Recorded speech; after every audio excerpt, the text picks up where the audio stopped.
तो बताइए सर फिर स्टोरी, अब तो मूवी भी रिलीज हो गई है अब हम सुनना चाहेंगे स्टोरी। जी। यस सर, शॉर्ट में ही बताइएगा हाँ बट जी, बताइएगा सर। मैंने जैसे आपको बताया कि यस। अरुण एनडीए शुरू से ज्वाइन करना चाह रहा हम्म। था। तो पहले तो एनडीए में जब आप भर्ती होते हैं तो हम्म। मुश्किल से 16-17 साल की उम्र के बाद में आप एनडीए जाते हैं। जी राइट। तो वहाँ पे वो पर्टिकुलर स्क्वाड्रन है, फॉक्सट्रॉट स्क्वाड्रन। और आज भी जो फॉक्सट्रॉट स्क्वाड्रन में मतलब जो बच्चे उस स्क्वाड्रन में, बिकॉज एनडीए में कई ऐसे स्क्वाड्रन हैं अलग अलग नाम से, और एक स्क्वाड्रन है जिसमें जिसका नाम है फॉक्सट्रॉट स्क्वाड्रन, जहाँ से अरुण है। तो वो स्क्वाड्रन मतलब आज भी उनकी जो एंटी रूम है वहाँ पे अरुण की फोटोग्राफ है। और वो हमेशा उनके बर्थडे और जो बैटल ऑफ बसंतर वाला दिन है जी। उसके दिन में उनको खास याद करते हैं। और वो अपने आप को उस स्क्वाड्रन में गर्व मानते हैं कि अरुण हमारा स्क्वाड्रन कमांडर था। बिकॉज वो अलग अलग पोजीशंस होते हैं, तो Arun was the squadron cadet captain. Okay. तो वो एक तरह से captain of that particular squadron. और मुझे बताया जाता है कि जिस साल अरुण उस स्क्वाड्रन कैडेट कैप्टन थे, तो उस साल फॉक्स स्क्वाड्रन उनके इंटर स्क्वाड्रन कंपटीशन होता है, उस दिन फॉक्स स्क्वाड्रन अव्वल दर्जे पे आया था। अच्छा। हालांकि ये भी बताया जाता है कि पिछले 10 साल में वो पहली स्क्वाड्रन मतलब जो हमेशा नीचे के रंग में आती थी, पर जिस साल अरुण थे तो वो ऊपर मतलब जो है फर्स्ट पोजीशन पे उनको ट्रॉफी मिली। और लोग एक्चुअली, हाँ इसमें भी कहानी है। कहानी कुछ ऐसा है कि Arun was a very soft spoken person, he was gentleman, but he had a very strong determination. क्या कहते हैं ना, a person with a hand of steel but with velvet gloves. Okay. Okay. हाँ। तो जब अरुण को स्क्वाड्रन कैडेट कैप्टन बनाया गया फॉक्सट्रॉट स्क्वाड्रन का, तो सब लोग ने कहा कि अरे भैया बहुत अच्छा आदमी आ गया, अब हमारे को मतलब आराम से हमारा ये टर्म निकल जाएगा। पर पिक्चर में भी ये आपको देखने को मिलेगी ये बात। पर जब अरुण स्क्वाड्रन कैडेट कैप्टन बनाए गए तो उन्होंने कहा कि ये ऐलान किया कि भैया हमको ये 8वें 10वें 11वें पोजीशन पे जो हम आते आ रहे हैं ये नहीं चलेगा। और फिर उन्होंने अपने स्क्वाड्रन को इतनी तरह से मतलब जो है मजबूत किया, इतनी मेहनत करी, तो लोग मतलब कहने लगे अरे ये क्या, ये तो अरुण तो मतलब जो है हम तो सोचते थे हमको आराम से मतलब जीने देगा, फिर ये तो हमने इससे तो हमारी नींद खराब कर रखी है। और पर क्या फल क्या मिला कि वो स्क्वाड्रन वाकई मतलब जो है फर्स्ट आई है। और वहां पे मतलब जो है उनकी फोटोग्राफ वगैरह जो है जिस तरह से वो जीते हैं वो आज भी मेरे पास है, और मतलब जो है पिक्चर में भी दिखाई जाती है। तो एक तो है कि वो स्क्वाड्रन कैडेट कैप्टन, फिर वहां से वो आईएमए गए, इंडियन मिलिट्री एकेडमी, जहाँ पे उनको मतलब जो है फौज वाले यहाँ पे जाते हैं, नेवी वाले कहीं और, तो एनडीए में तो एयरफोर्स नेवी फौज सब जाते हैं। तो फौज वाले जो है वो इंडियन मिलिट्री एकेडमी 1 साल का कोर्स होता है, वहां पे भी वो मतलब स्क्वाड्रन कैडेट कैप्टन के तौर पे एसयूओ कहते हैं शायद, तो वो सिंगल कंपनी है उसके, वो मतलब जो है he did well there. So he did well in NDA, in IMA, and then he was very keen he wanted to join a battle, part of the fighting armor, क्योंकि in army also there is corps of engineers, corps of signals, ordnance corps है, वो support arms है, but he wanted to go into a fighting arm. So fighting arm was armored corps, and he chose to go into a regiment called the Pune Horse. अब Pune Horse जो है आपको शायद ये भी जानना जरूरी है कि 175 साल पुरानी रेजिमेंट है, and it is the most highly decorated regiment of the Indian Army even today. So when he joined that regiment, or obviously Arun had done well and he got the opportunity to go and join the regiment, and he was selected to join there. तो हाँ, regiment में जब गए तो आपको भी जाके देखना चाहिए, क्योंकि उसका रेजिमेंटल मेस जो है ऐसा लगता है कि म्यूजियम बना हुआ है, क्योंकि उनके पास they've got trophies from all over the world. ये फलाना फलाना जंग हमने यहाँ पे लड़ाई करी, ये फलानी फलानी जगह से हम ये मतलब लेके आए हैं, तो they've got trophies from all over the world, and they're very old trophies and very solid trophies there. तो जब नया रिक्रूट जो ऑफिसर, होता है। जो यंग ऑफिसर ज्वाइन करता है रेजिमेंट, तो एक उनका सिस्टम है, उसको कहते हैं dining in ceremony. Dining in ceremony करी, उसी मेस में लंबी सी टेबल है, 18-20 ऑफिसर वहां पे बैठते हैं, और फिर वो कमांडिंग ऑफिसर भी होता है, और यंग ऑफिसर को मतलब इंट्रोड्यूस करते हैं। तो इसके लिए there is a toast. Toast क्या है कि there is a small drink. पहले कमांडिंग ऑफिसर रेज करता है, I raise a toast to फलाना फलाना bottle so and so this thing, and he says then second toast, third toast, the last toast is given to the youngster, है ना। तो अब तक मतलब आप समझ रहे हैं कि आप उसमें लिकर है, तो you know after having so many toasts what will happen to the young man. So it was Arun's turn to raise the toast. Arun, what is your toast? So Arun says, I raise the toast to Colonel Tarapur. अब colonel Tarapur कौन थे? 65 की लड़ाई में वो commanding officer थे, उनको भी परमवीर चक्र मिला था, और वो पोस्टोमियसली मिला था क्योंकि उस बैटल में वो मारे गए थे, and he was commanding officer. So he says I raise the my toast to the first Paramvir Chakra winner of पुनास, colonel Tarapore. So everyone said that's a good toast. Then everyone said it's over, but then also नहीं, आप मेरे को एक और toast करना है। तो लोगों ने मतलब ताजुब किया, ये यंग मैन आप क्या बोलेगा? तो उसका no, now I want to raise a second toast. So yes. So he said, I raise a second toast to the second Paramveer Chakra of Puna's second Lieutenant Arun Ketrapal. Can you imagine? और ये थी जुलाई 1971 की बात, and 6 महीने बाद जब जंग हुआ, दिसंबर 1971 में, when Arun went to battle, of course, you know, he did get the Paramveer Chakra, but he said this 6 months before. कैसे उनको कैसे पता चल गया था? अब ये है कि उसको कैसे पता लगा, यू नो, तो ऐसा महसूस होता है कि उनके दिल में कोई एक ऐसी ख्वाहिश थी जो वो पूरा करना चाह रहे थे, एंड जिसके बारे में उन्होंने मतलब तभी सोच लिया था कि नहीं, मैं कुछ ना कुछ तो करूंगा। So that was his this thing, and I think and this is a true story. Okay, so इसके बाद फिर वो कोर्स खत्म हुआ, मतलब ज्वाइन करें। फिर क्या होता है कि यंग ऑफिसर को एक वायोस कोर्स पे भेजा जाता है, यंग ऑफिसर्स कोर्स, जो आर्मर के बारे में, since it joined armoured regiment, जहाँ पे टैंक वगैरह होते हैं, उसकी मतलब जो है पढ़ाई तो आईएमए वगैरह में नहीं देते हैं, तो उसके लिए स्पेशल कोर्स होता है, वो अहमदनगर में होता है, वो 3 महीने का कोर्स है। All the young officers are sent to that course. So Arun was also sent to that course. पर क्या हुआ कि जैसे ही कोर्स शुरू हुआ, तो थोड़े दिनों के बाद में ये लड़ाई के बारे में, 71 की लड़ाई में, क्योंकि east Pakistan, you know, Dhaka में क्या हो रहा था, वो उसकी सारा हवा होने लगी, लोगों को पता लग गया था कि अब कोई ना कोई जंग होने वाली है। तो उन्होंने मिडवेज कोर्स को बंद कर दिया और अरुण को कहा कि आप लोग सब अपने अपने रेजिमेंट जाइए, और ये कोर्स जब वॉर खत्म हो जाएगी, you can come back for this course. तो अरुण अहमदनगर से आए, वो इनकी जो रेजिमेंट है वो पठानकोट के पास सांबा में उनकी रेजिमेंट थी, क्योंकि वहां सांबा से बसंतर की जो नदी है जहाँ पे पाकिस्तान है, मुश्किल से 18-20 किलोमीटर का मतलब फासला भी नहीं है। और he was, you know, he stopped in Delhi, he came home, and मतलब जो है he had to catch the connecting train, Jammu तभी जो ट्रेन जाती है रास्ते में, और वो चंद घंटों के लिए घर पे आए, और मेरे मदर ने, आई रिमेम्बर, टोल्ड हिम कि अरुण शेर की तरह लड़के आना, you know, and he says any doubt मामा? बिल्कुल। Those were the last words. तो जब मैं वो घर आए, तो फिर उसके बाद में मेरे पिताजी उनको रेलवे स्टेशन छोड़ने गए, तो हाँ, मेरी माँ ने जाते हुए कार में बैठते हुए ये उनसे कहा, पर जैसे वो गए तो मेरी माँ के आंख में भी मुझे आंसू नजर आए।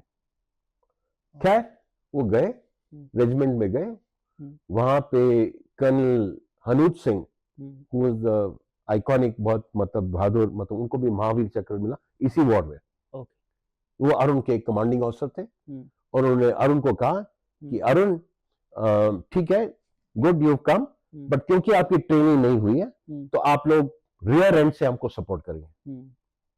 तो अरुण ने कहा कि नहीं नहीं सर, रियर एंड का क्या मतलब, मुझे तो आपके साथ में जाना है जंग में। तो नहीं आपको कैसे जा सकते हैं, आप तो आपकी ट्रेनिंग नहीं हुई है, मैं नॉट अलाउड। तो उस पर बड़े अरुण मायूस हो गए। वहां पे उनके एडजुटेंट थे मेजर बली ठक्कर, उनसे जाके कहा कि अरे सर तो कर्नल साहब को बात करिए, मुझे तो जाना ही है। तो बली ठक्कर ने कहा अच्छा अच्छा मैं बात करता हूँ कर्नल साहब से। तो कर्नल साहब के पास में गए, उन्होंने कहा कि अरुण जिद कर रहा है जी, इसको भी मतलब फॉरवर्ड एरिया में हमारे साथ में जाना है। अब हाँ सर क्या बोलूं, नहीं कैसे जा सकता है, इन्होंने कोर्स ही नहीं किया। तो बली ठक्कर ने उसको ये बताया कि सर इनका यहाँ पे टेस्ट ले लेते ना, अगर पास हो जाएंगे तो फिर ले जाइएगा। हाँ ठीक है, पर टेस्ट का मैं मतलब जज बनूंगा, हाँ आप लोग नहीं मरेंगे। हाँ ठीक है। तो बाहर आए, उन्होंने कहा भैया तुमको अगर फॉरवर्ड एरिया में चाहिए तो ये टेस्ट आपको पास करना पड़ेगा। तो फिर उन्होंने 2 दिन बड़ी मेहनत करी। टेस्ट में पॉइंट ये होता है कि 30 सेकंड के अंदर अंदर उनको 3 राउंड फायर करने पड़ते हैं, and 2 out of 3 rounds have to hit the target. तो वो टेस्ट जब हुआ तो मुझे बाद में पता लगा कि ये 30 सेकंड में नहीं 23 सेकंड में अरुण ने 3 राउंड फायर करे और तीनों राउंड ने टारगेट को हिट किया। तो जब मतलब उन्होंने ये मतलब इस तरह से मतलब टेस्ट में करा, तो अब कर्नल हनूद को मतलब अपनी जबान रखनी पड़ती। अच्छा ठीक है आप तो मतलब जो है चलोगे। पर चलने से पहले उन्होंने ये कहा कि एक बड़े सीनियर नायब सूबेदार थे, उनको अरुण के साथ में रखा और उन्होंने अरुण को कहा कि देखिए बहुत सीनियर है, 65 की लड़ाई में भी लड़े, आपको मैं squadron credit captain squadron commander बना रहा हूं, आपके नीचे 3 टैंक है, पर आप सगत सिंह की बात सुनेंगे। हाँ हाँ सर। तो इस तरह अरुण मतलब जो है आगे उनको परमिशन दी गई कि बॉटल फ्रंट में जाएं। अनफॉर्चुनेटली क्या हुआ कि सगत सिंह जब वो बसंतर नदी को क्रॉस कर रहे थे तो मुझे बताया जाता है कि वो एक मशीन गन फायर हुई और सगत सिंह को सिर में मतलब जो है गोली लगी और वो मतलब वहीं पे ही डाइड। तो अब क्या रहा कि अरुण स्क्वाड्रन के मतलब कमांडर तो थे, पर वो जो सगत सिंह जिनकी इनके कहें कि रखवाले के लिए या उनको गाइड करने के लिए रखे थे, वो अब नहीं रहे। अब खुद डिसीजन लेना, अब खुद उनको मतलब जाने का मतलब।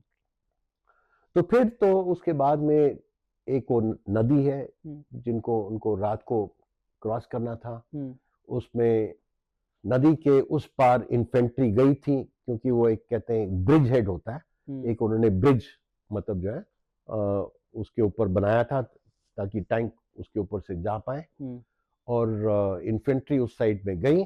पर क्या हुआ कि जैसे वो नदी क्रॉस करी तो वहां पे माइंस थी, जो टैंक को या जो भी व्हीकल्स हैं उसको मतलब उसके ऊपर जाए तो वो ब्लास्ट हो जाता है। तो वो माइनफील्ड थी, तो वो माइनफील्ड क्रॉस करनी थी।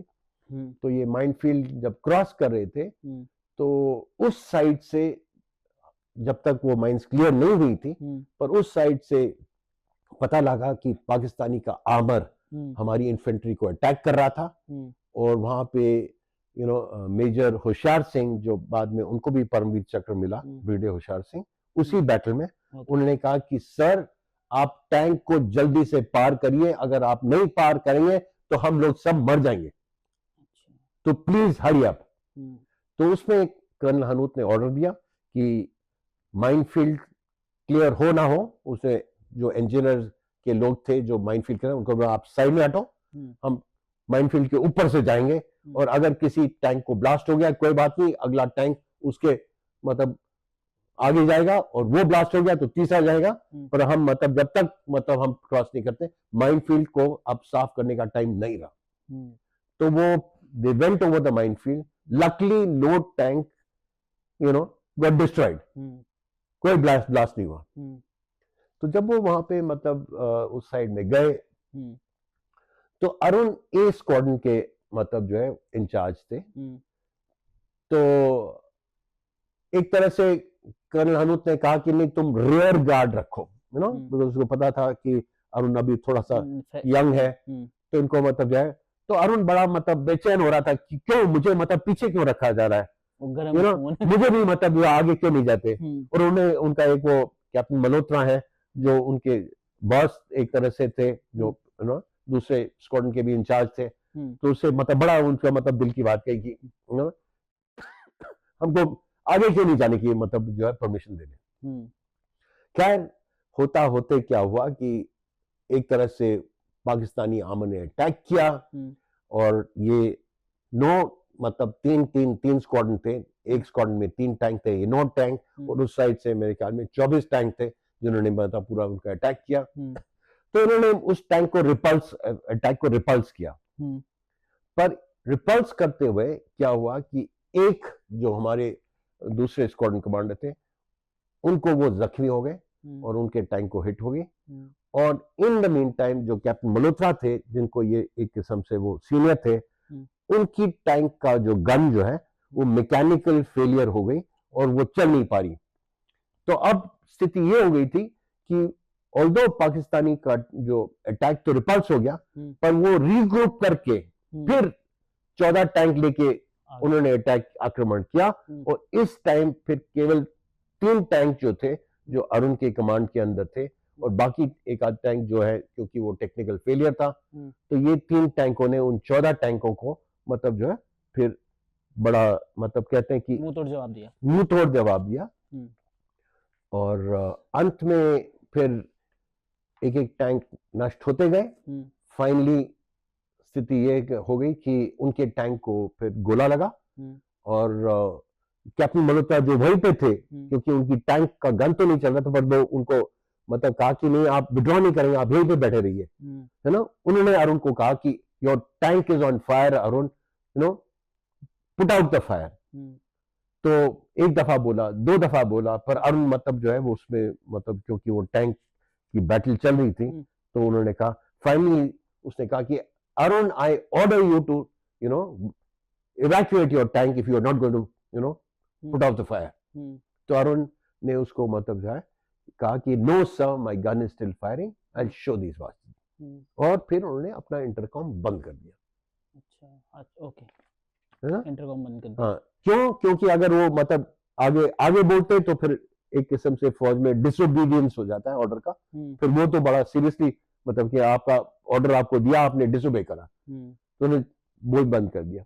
अब इस बीच में क्या हुआ कि वो और लड़ते गए, तो एक एक टैंक को उड़ाते गए, पर फाइनली क्या हुआ कि एक एनिमी कमांडर का टैंक रह गया था और मेरे भाई साहब का टैंक रह गया था, और ये आमने सामने में 200 मीटर से कम फासला रह गया था। इन दोनों ने मतलब एक दूसरे पे गोला चलाया।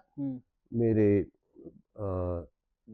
ब्रदर का जो गोला उसकी टैंक को भी हिट किया, और वो वहां पे एक वो एनिमी कमांडर, उसका नाम था मेजर नासिर, वो वहां पे मतलब जो है वो लकली वो इवैक्यूएट हो गया, पर जो गोला मेरे ब्रदर के टैंक को लगा वो वहीं पे वो शहीद हो गया।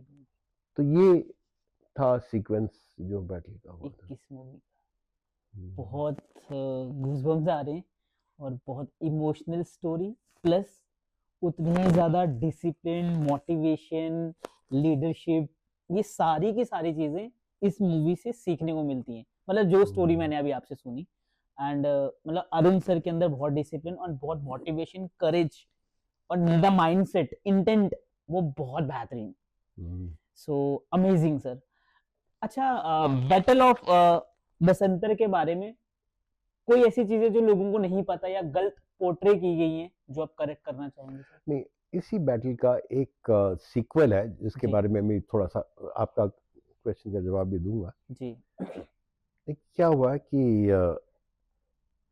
71 में लड़ाई हुई, 30 साल बाद मेरे पिताजी, हम लोग सरगोदा के हैं, जो वेस्ट पाकिस्तान में है। तो करीबन मेरी फादर की उम्र हो गई थी, करीबन 81 साल के हो गए थे, और वो उनमें एक ख्वाहिश थी कि मैं अपना होम टाउन देखना चाहता हूँ, सरगोदा जी। तो हमने पिताजी से कहा कि पापा कहाँ जाओगे, आपकी उम्र भी ज़्यादा है और वो पाकिस्तान है, कहाँ जाओगे? और वो कहते रहे। और एक दिन वो हमसे वो यहाँ पे एक दिल्ली जिमखाना क्लब है जहाँ पे वो ब्रिज खेलते थे, ओके। वहां से लौट के आए हम्म। तो क्या जी मेरा जाना पक्का हो गया, अगले हफ्ते में मंगलवार को मैं पाकिस्तान जा रहा हूँ। तो भाई ये कैसे, मतलब कहाँ जा रहे हो? अच्छा।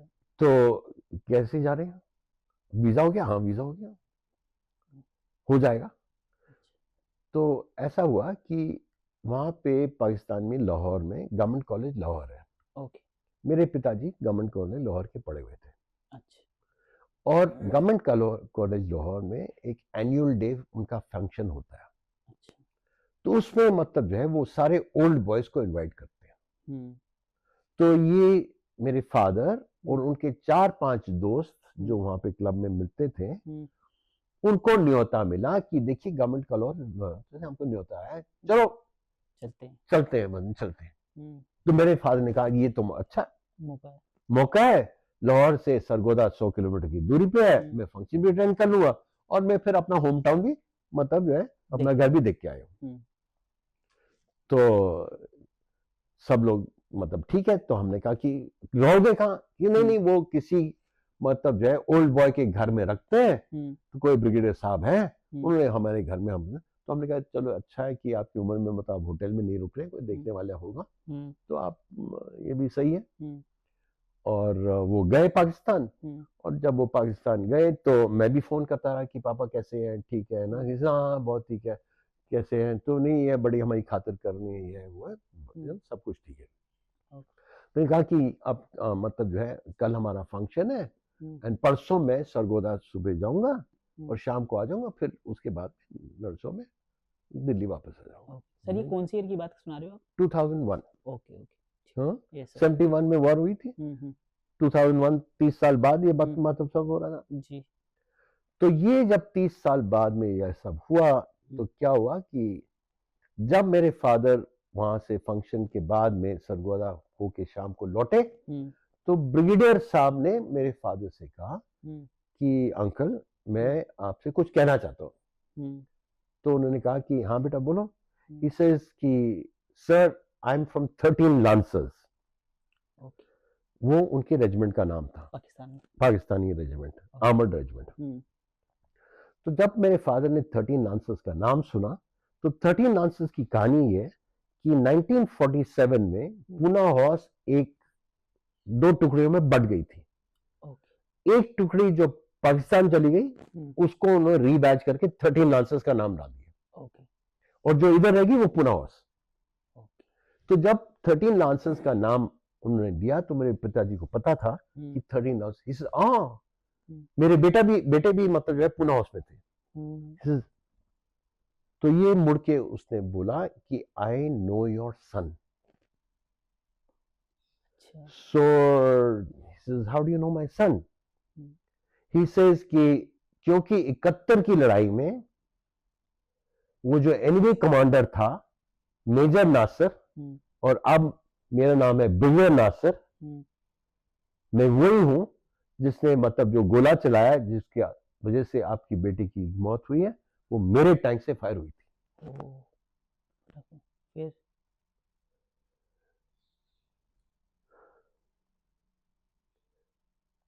नहीं तो अब क्या मतलब उसने फिर बहुत कुछ और भी कहा कि आपके ब्रदर के एक्शन की वजह से ये पूरी बैटल की कहानी बदल गई, वो नहीं होते तो आज ईस्ट पाकिस्तान नहीं होता। तो ईस्ट पाकिस्तान क्यों? क्योंकि आप भी जम्मू के हैं तो आपको पता है कि बसंतर से वो जो सांबा का रोड जो है वो जम्मू एंड कश्मीर का मेन आर्टेरियल रोड है, रेलवे लाइन है ना वो। जी राइट।